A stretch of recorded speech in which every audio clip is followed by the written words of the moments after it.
Hi, I'm Caden, here with my brother, Cal, and you're watching Eating W's. eat the W. That's a W. Let's eat one. Let's eat one. That's a W. On today's episode of Eating W's, we have our NFL Week 18 and final regular season recap episode. It was all divisional games, and it was actually a lot of really good games. I enjoyed watching what I caught of pretty much all of these games. But today we're going to recap all of the games that made a huge impact on the playoffs and finalize the seedings for Wild Card Weekend. And then also two games that made a huge impact on the higher end draft order for the 2023 NFL Draft. And with no big news, we will jump straight into those games, starting with one of the Saturday games of the Tennessee Titans heading to Jacksonville to take on the Jaguars. And the Jaguars winning and clinching the AFC South by a score of 20-16. Yeah, this was a pretty exciting game. Titans hadn't had it for most of the game until a defensive touchdown at the end of the fourth quarter swung it in the Jaguars' favor. Yep, Rashad Jenkins came in off of a safety blitz and stripped Joshua Dobbs, which allowed Josh Allen to scoop and score and get that game-clinching touchdown since it was towards the end of the game. One thing that I really like from the Jaguars here, I said it last week in the prediction that I think they deserve the AFC South this year more than anything just because of injury. The Titans really got bit by the injury bugs, hence Josh Dobbs being their starting quarterback for this game. But one thing that I really like to see from the Jaguars, and which gives me some confidence for them heading into Wild Card Weekend, is this is the first time they were able to pick up a true win without Trevor Lawrence having to go off. In fact, Trevor Lawrence didn't have an overly good game at all. He only had about 100, 200 yards, 2 touchdowns, and a pick, I believe was the stat line. So that's not awful, but it's certainly nothing special. And sorry, only 1 touchdown. He didn't even have 2 touchdowns now I think about it. So nothing special there, but the Jaguars were still able to pick up a divisional win, which is tough to do regardless of how strong your divisional opponent is. So I don't know how far they'll make it, but it actually gives me a little bit of confidence for that team coming out of the AFC South in the AFC playoff race. Next up, moving to the NFC this time, we had the Minnesota Vikings heading to Chicago to take on the Bears, and the Vikings pick up a road win by a score of 29-13. Now, it was pretty clear from the beginning who was going to win. The Vikings took a pretty dominant start from the beginning and never really slowed down. In fact, the entire second half was Pack B across the board for Minnesota, which as a big Vikings fan, I actually really like to see when that happens more than anything, because you get to see those players that you never get to see. Yeah. You know, you get to watch them in preseason, and that's always fun, and then you watch your starters all the way through the regular season. So I love when we get to see some Pack B players Week 18. Nick Mullins was the starting quarterback for the entire second half, and in my opinion, actually played pretty well. He played just as efficient as he needed to be. He didn't do anything special, but he didn't make any huge mistakes. He didn't make any huge awful misses when throwing the ball. We got to see Alexander Mattison get a huge workload, with Dalvin Cook being a little shaky injury-wise through the game, and then of course throughout the whole second quarter. And Jalen Naylor, the rookie out of Michigan State University, actually had a pretty huge game considering he only played for the second quarter. So love to see that from the Vikings. And the big news here in this game is with this loss and a win from another team that we're going to talk about next, the Bears clinched the first overall pick in the 2023 draft. Yeah, and one interesting tidbit is that Justin Fields did not play in this game. It was Nathan Peterman and Tim Boyle. Tim Boyle, as you know, is the former Packers backup quarterback, and he joins a list of 6 other quarterbacks to be the only ones to throw a touchdown for both the Packers and the Bears. And the Lions. Yep. So I think he's the only one to throw on for all 3, but for the Packers and the Bears, he joins like 6 others. Yep, so I mean, he's only got 1 team left in the NFC North, so I think we're probably going to see Tim Boyle in a Vikings jersey next year, which is, I don't know, I don't care, but that'd be pretty cool to see him make his way throughout the entire NFC North. But moving on back to the AFC this time, we had the Houston Texans heading to Indianapolis to take on the Colts and winning by a score of 32-31 on a miraculous end-of-the-game drive by the long neck of the law, Davis Mills. And this is, of course, the team that ended up winning to give the Bears the first overall pick. So now when it comes around to draft time, the Bears will be the first overall pick, and after having it the entire season, the Houston Texans will now be the second overall pick in the NFL draft. Yeah, and this was quite an exciting game in terms of just pure football. It was pretty much the game of the week because there was a lot of back and forth. And then for the final drive, the Houston Texans completed 2 fourth down conversions, including a 40-yard Hail Mary to pull them within 1, and then they went for 2 to go for the win, and they got it. So it was a pretty exciting game in terms of just pure football. It had no real meaning in terms of playoff seeding, but the Houston Texans showed that they were continuing to fight throughout the season, even though they lost the number 1 overall pick.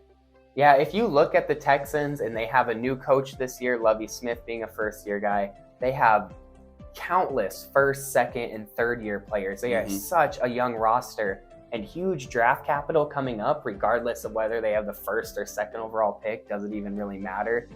So I think it was much better for the Texans to kind of get this confidence booster win at the end of the season to get rather than get the first overall pick. So great game by them, and I think just an awesome season for the Texans, which sounds weird considering they were 2-13 and 1, or however that record falls there.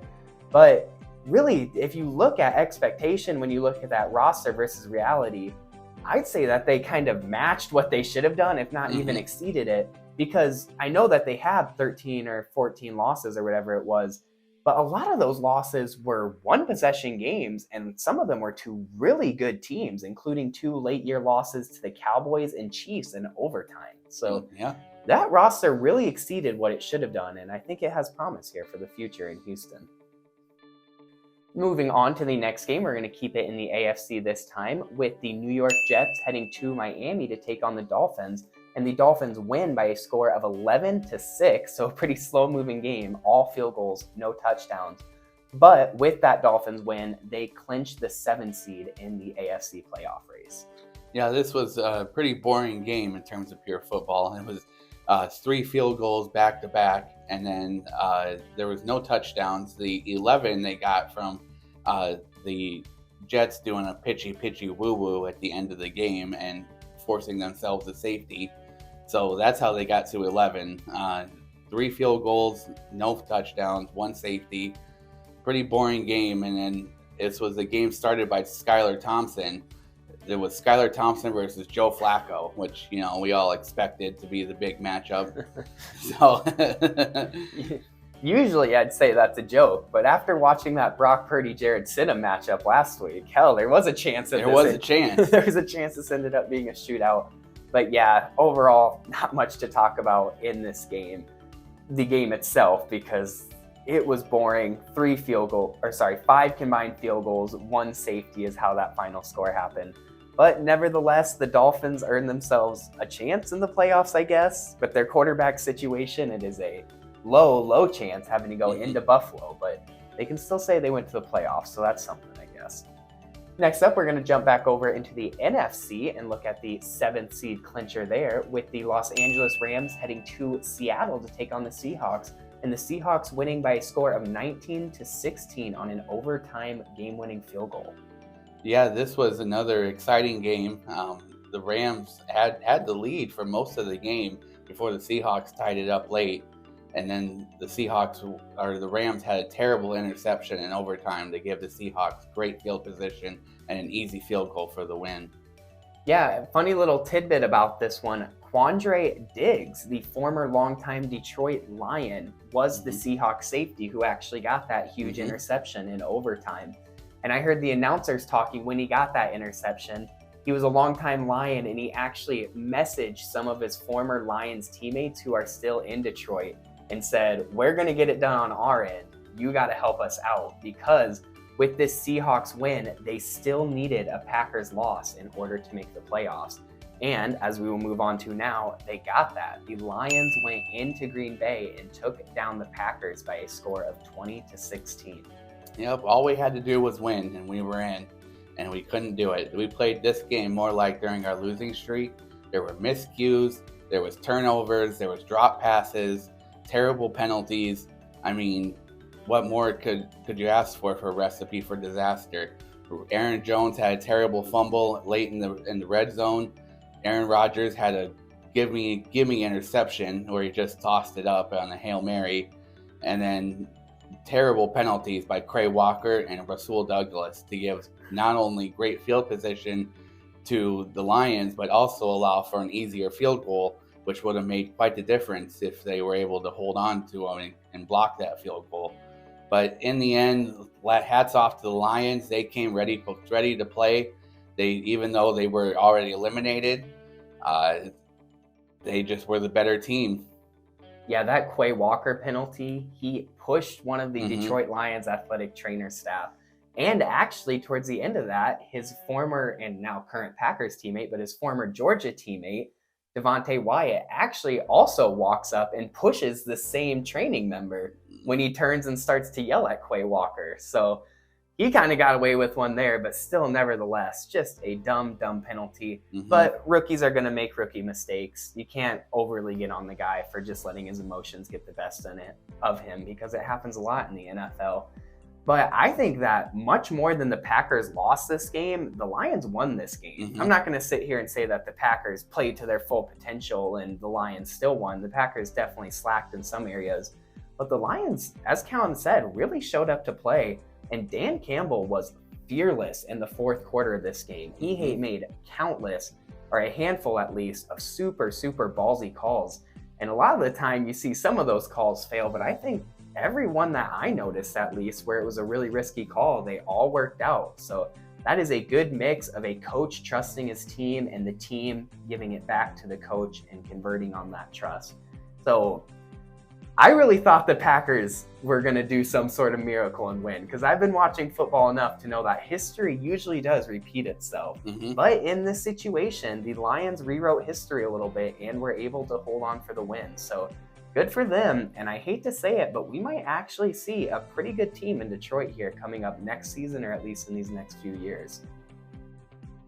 So that was our NFL Week 18 recap. Thank you for hanging on with us throughout the entirety of the regular season, and please continue to watch the playoffs, because it'll be more of the same great fun, even on a higher, more intense level, because every game could be the last game for the teams left now.